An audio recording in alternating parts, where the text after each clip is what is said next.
Gente, denunciando aqui esses três programas que estão saqueando o Brasil e Lula aí chega e já tem a PEC da transição para liberar 100 bilhões para ele gastar no Auxílio Brasil. Aqui é o leilão da Eletrobras que foi vendida para pagar o Auxílio Brasil. E também teve o precatório que foi parcelado em 5 anos para também pagar o Auxílio Brasil. Então isso é um roubo que estão fazendo no Brasil. Esse é o leilão da Eletrobras.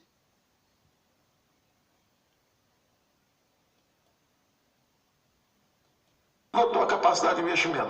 Em uma simples palavra, é o esgotamento do modelo. A Eletrobras precisa investir 16 bilhões, 15,7 bilhões ao ano só para manter a fatia de mercado e ela não conseguia investir mais do que 3 bilhões. Então ela agora está livre, está capitalizada, vai seguir e ela é a garantia da segurança energética do Brasil nessa nova dimensão que é a dimensão renovável.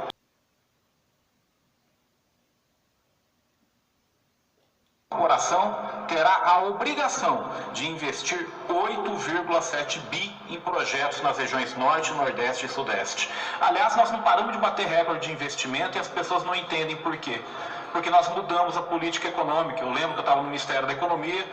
O que aconteceu com a orientação do ministro Paulo Guedes e com o apoio do presidente Jair Bolsonaro? Hoje leva a maior parte das concessões quem oferece o maior investimento privado e não quem paga a maior outorga. Investimentos contratados, tem 1 trilhão de investimentos contratados. Precatórios são débitos da União reconhecidos pela Justiça, boa parte deles com estados e municípios.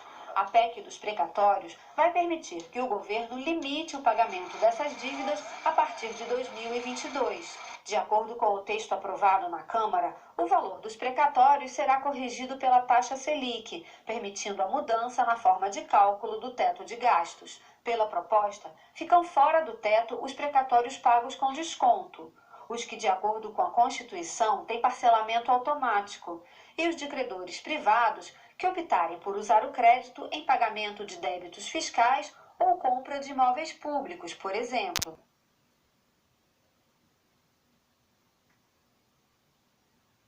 Senadoras, no plenário. Concedo a palavra ao próximo orador inscrito, a quem cumprimento de maneira especial na data de hoje, o recém-vovô, senador Eduardo Braga, que ganhou ontem a sua netinha, saiu correndo do plenário do Senado Federal para chegar a tempo de acompanhar a sua filha e a sua família. Meus parabéns, líder Eduardo Braga, pela chegada da Aurora, não é isso? Que Deus dê muita saúde a ela e muitas alegrias para ela e para a sua família. Com a palavra, líder Eduardo Braga. Presidente, primeiro eu quero agradecer as suas palavras carinhosas e generosas em relação à minha família, ao nascimento da Aurora. Agradecer aos colegas senadores e senadoras que ontem foram solidários comigo. Eu estava angustiado porque tínhamos que inverter a pauta para podermos cumprir a votação da indicação do ministro André Mendonça e, ao mesmo tempo, eu poder me deslocar até São Paulo, onde minha filha estaria sendo, naquela hora, encaminhada para a sala do centro cirúrgico, para a sala onde ela faria uma cesariana. Mas, graças a Deus, correu tudo bem. Eu cheguei, faltavam 5 minutos para o nascimento da Aurora. Eu acompanhei, deu tudo certo. Eu quero agradecer a Deus mais uma vez pelas bênçãos da Aurora ter chegado com saúde e com sabedoria, luzes para a família e com muitas bênçãos. Mas, presidente, eu quero aqui manifestar 2 temas, eu acho que importantes. Um para a reflexão do plenário, porque nós vamos votar 2 matérias importantes no dia de hoje. A PEC do precatório e a medida provisória que viabiliza o pagamento do Auxílio Brasil.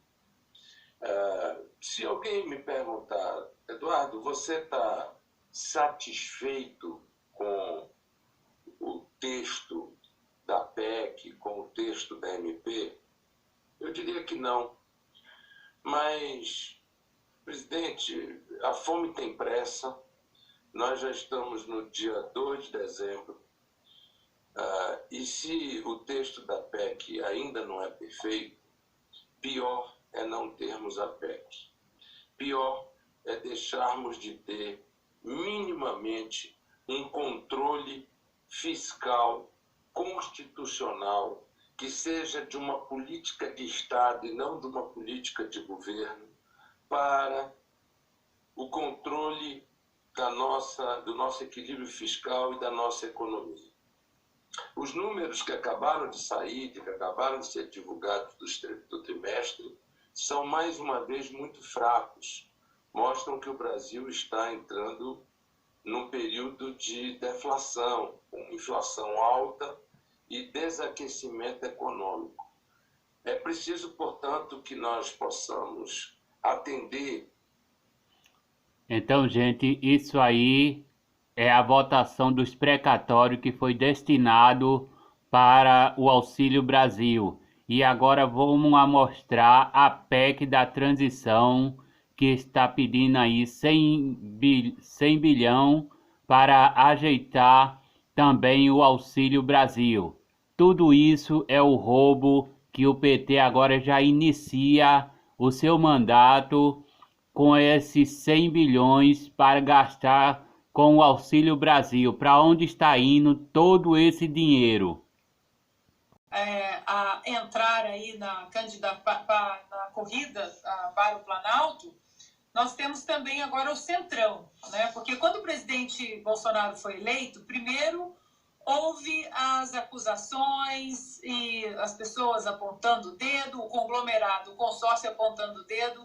É um ex-deputado do baixo clero, não vai ter governabilidade, não vai conversar com ninguém, vai ficar isolado no mundo, vai ser um pária.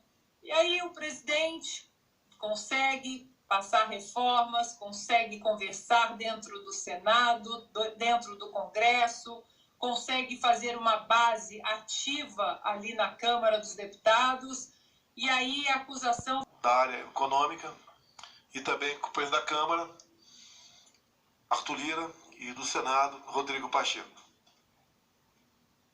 Relembramos o que passamos por ocasião da pandemia, lamentamos as mortes, falamos da participação do governo para que a economia fluísse, não estagnasse.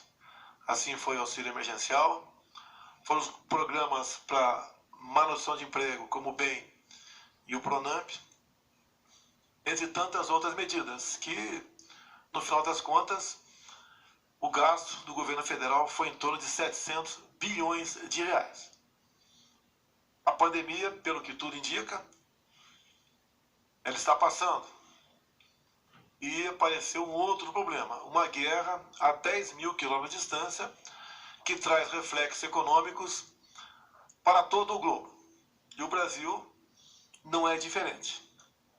Se bem que muitas coisas fizemos no passado, em parceria com o parlamento, de modo que esses danos foram bem menores para o Brasil. Mas nós sabemos que vem acontecendo na questão dos combustíveis, onde todos sofrem, em especial os mais humildes. Então a Câmara dos Deputados, comando do deputado Arthur Lira, aprovou um projeto de lei complementar. A alternativa que vem sendo discutida no parlamento é que o Auxílio Brasil de R$ 600 reais poderia ter os recursos garantidos por meio de um crédito extraordinário, autorizado pelo Tribunal de Contas da União. Os petistas e aliados de Lula já conversam com o TCU sobre a transição, mas ainda não há um acordo sobre esse tema. O crédito extraordinário seria destinado apenas ao Auxílio Brasil, sem torná-lo permanente, e a PEC viria depois, no ano que vem. Na avaliação de alguns senadores ouvidos pela CNN, para que outras ações pretendidas por Lula sejam discutidas com mais calma e profundidade no ano que vem. algumas e devem se reunir para tomar uma decisão. O relator geral do orçamento de 2023, senador Marcelo Castro, do MDB do Piauí, poderá ser determinante nessas negociações. Para a oposição, continua sendo a PEC da transição. É ela que vai definir o tamanho da licença que o novo governo terá para gastar no ano que vem. Internamente, a avaliação é que o partido já deixaria sua marca no auxílio como permanente e mostraria a força de Lula no Congresso, antes mesmo de ele assumir a presidência. Um fator que joga contra é o prazo curto para a aprovação da PEC. O orçamento de 2023 precisa tramitar até dezembro deste ano. Por ser um projeto de emenda à Constituição, ele depende da votação de 3/5 dos parlamentares em 2 turnos, na Câmara e no Senado, para ser referendado. Para tentar diminuir as resistências, o PT espera que a PEC seja apresentada por líderes de partidos no Senado que formaram a coligação de Lula e, se possível, pelo União Brasil e PSD.